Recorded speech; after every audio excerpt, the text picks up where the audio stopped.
Chapter 2.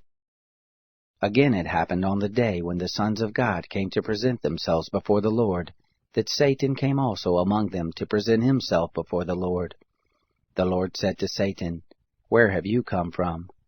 Satan answered the Lord and said, "From going back and forth in the earth, and from walking up and down in it."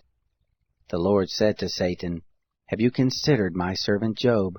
For there is none like him in the earth, a blameless and an upright man, one who fears God and turns away from evil.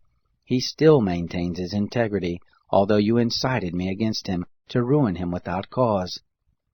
Satan answered the Lord and said, "Skin for skin, yes, all that a man has will he give for his life. But put forth your hand now and touch his bones and his flesh, and he will renounce you to your face."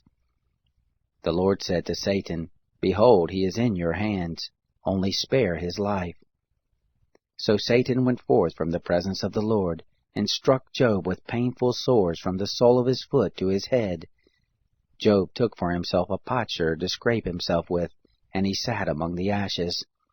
Then his wife said to him, "Do you still maintain your integrity? Renounce God and die."